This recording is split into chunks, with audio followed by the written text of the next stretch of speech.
At my brother's engagement party, I announced my gift, $10,000 to help pay for their new fancy car. He laughed and said, "Make it $20,000 if you want an invite." I smiled, took back the offer, and looked at him.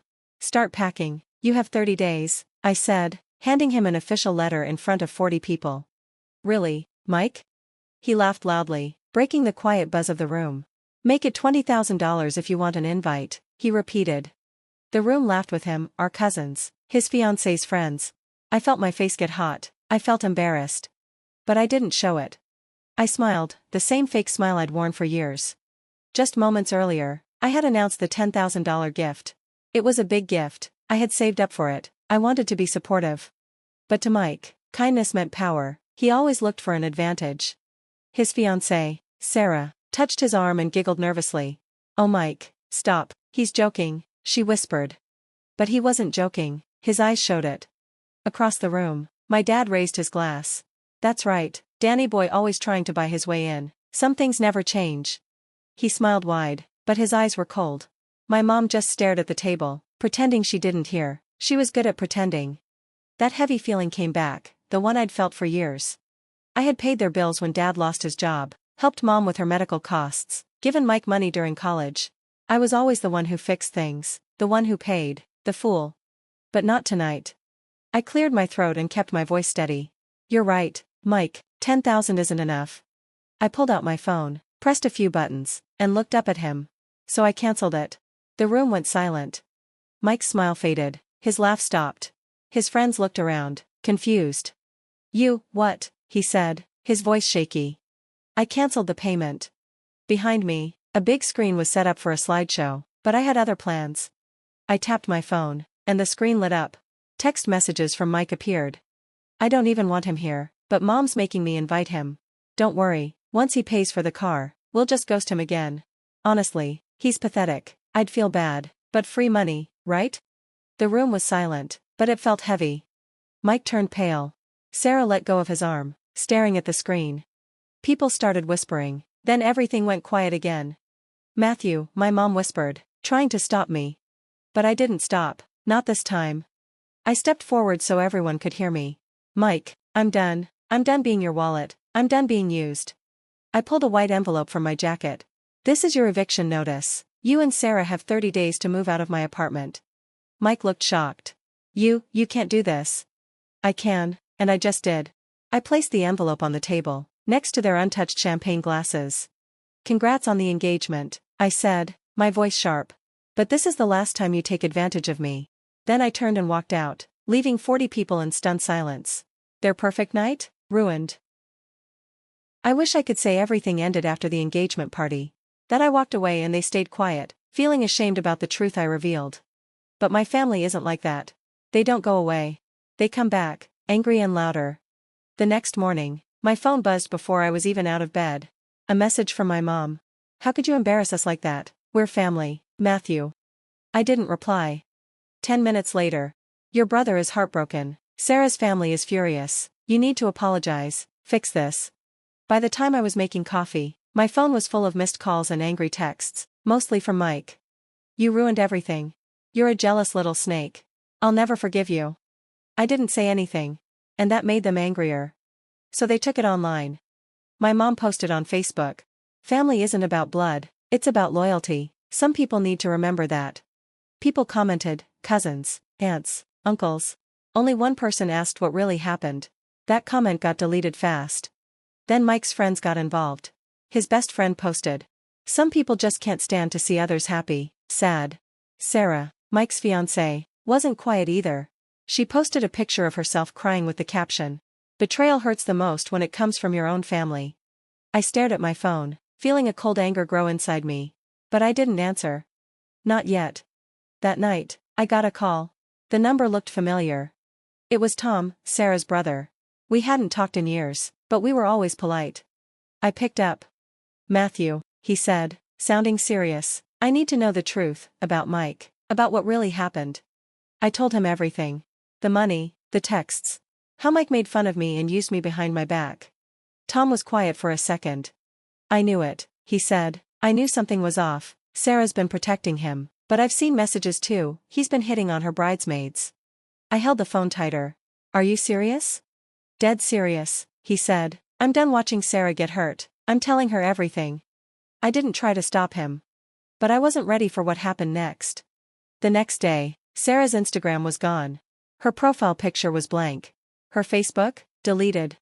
And the family group chat, exploding.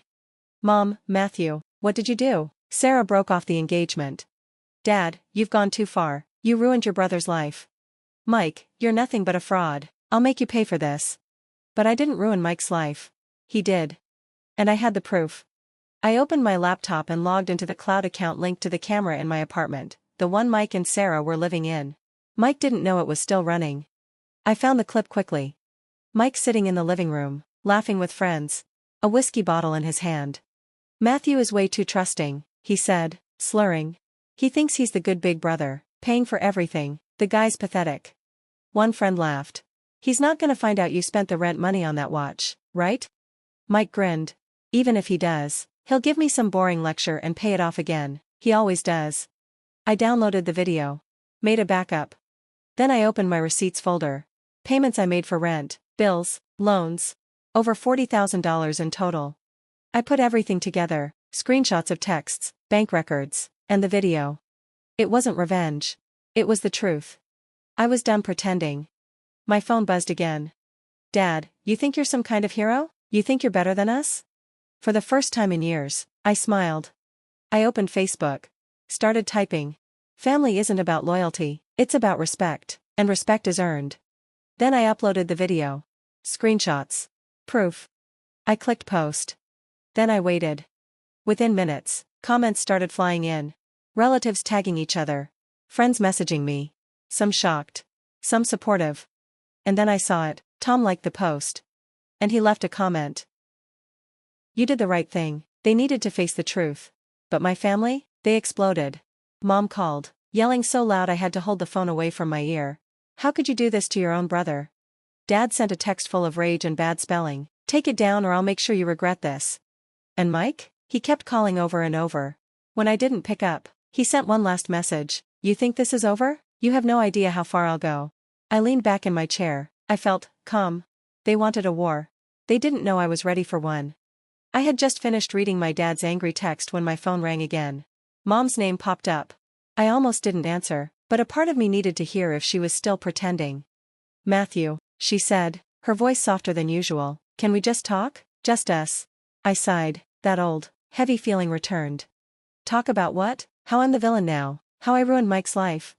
No, she said quietly. I don't want to fight. There's a yoga class I go to. There's a cafe next to it. Can you meet me after? Just to talk. I paused, then nodded to myself. Fine, I'll be there. The yoga studio was all glass and calm. I stood outside, watching her move slowly through the poses like everything was normal, like our lives weren't on fire. But in my pocket, I held the truth. Videos of Mike mocking me. Texts where he bragged about using me. Proof of his lies. Audio of my dad threatening me. She came out smiling, wiping sweat from her face with a towel.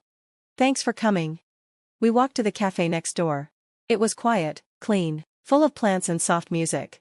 She ordered a smoothie. I got black coffee. I'm glad you're here, she said, voice low. I want to fix this, I really do. I leaned forward. How do you fix something that's always been broken? Please, she whispered, don't do this. Mike's hurting, your father's furious, and I'm stuck in the middle. I cut her off. So that's why I'm here, to say sorry for standing up to them? She looked down. It's not about choosing sides, it's about family. I laughed, bitter and tired. You mean the same family that used me, lied to me, blamed me the second I stood my ground? Her lips trembled. Matthew, I'm trying to make peace. But then, the cafe door opened. And just like that, the calm vanished. Mike walked in, smirking like he still thought he was in charge. Dad followed right behind. Mom gasped. You weren't supposed to. Save it, Mike said, pulling out a chair. We thought your little chat needed a dose of truth. Yeah, Dad growled, sitting next to me. Let's clear this up, Danny, you've embarrassed us enough. I looked at Mom. She wasn't calm anymore. Her face was full of fear. What? Mike said with a grin. Nothing to say now? Come on, Mr. Truth Teller. Got more stories to share? Or are your 15 minutes of fame over?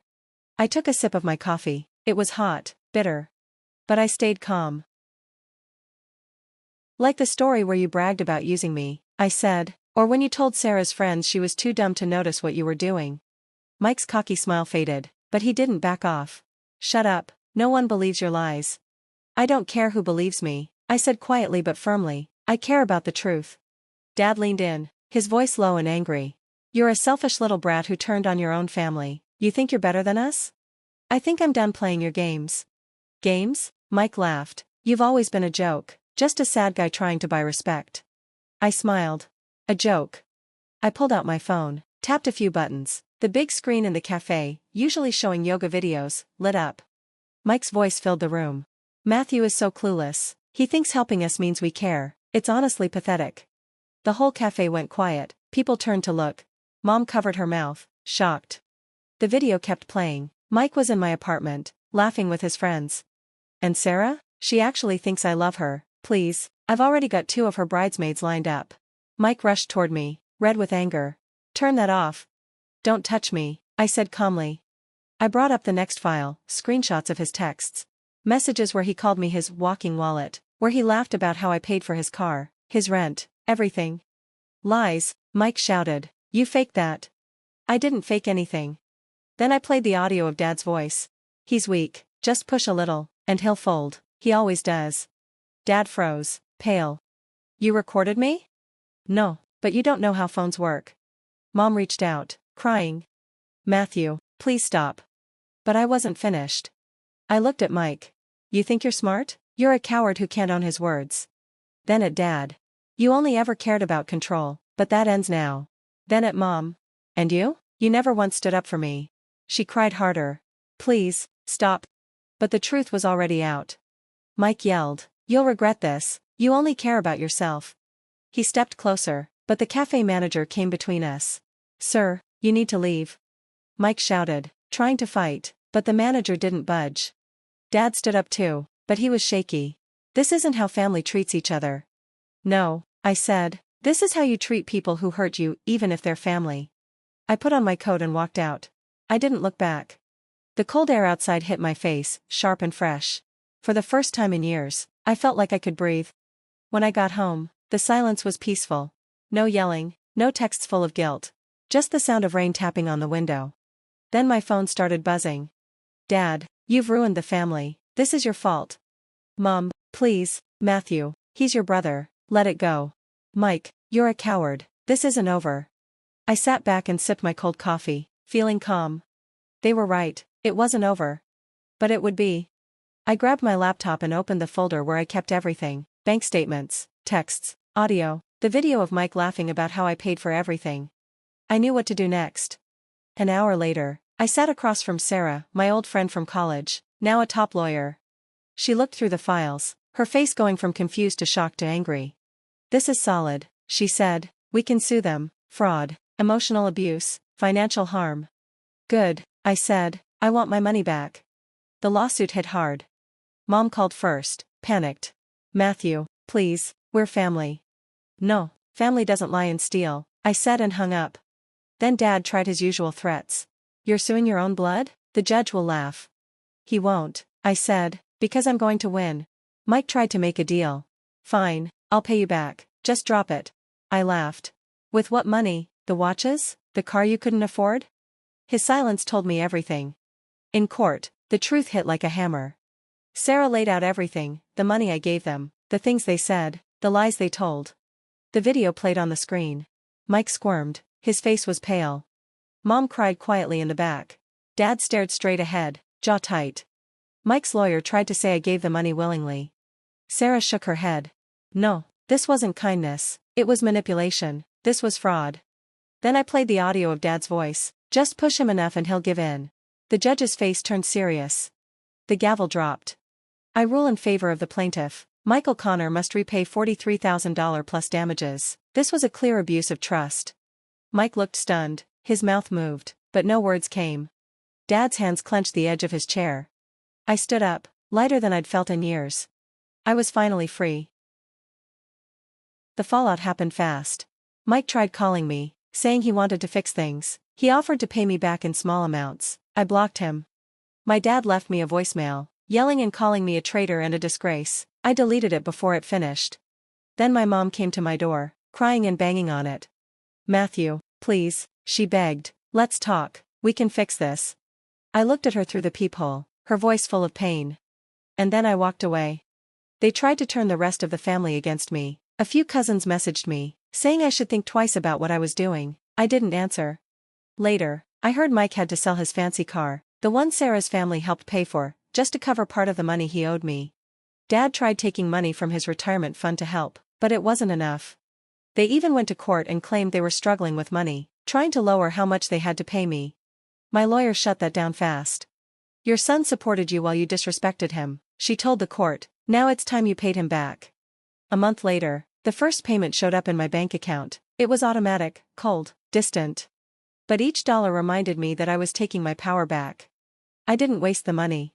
I paid off my student loans, put some into savings, bought a better, reliable car, joined a gym, started focusing on myself for once. And the best part? Silence. No more angry calls. No more guilt trips.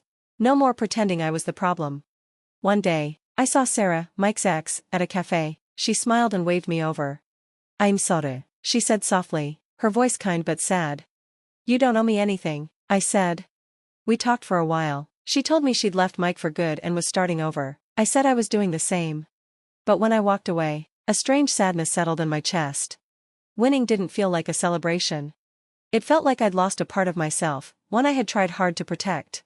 Maybe I wasn't just fighting them. Maybe I was afraid of being alone. That night, in my quiet apartment, I opened my laptop and started writing. Not to them, but to myself. "Dear Matthew. You are not a wallet, you are not a punching bag, you are not their savior. You are you, and you are finally free." I saved the letter and closed the laptop. Outside, the rain tapped gently on the window. But this time, it didn't feel like a storm.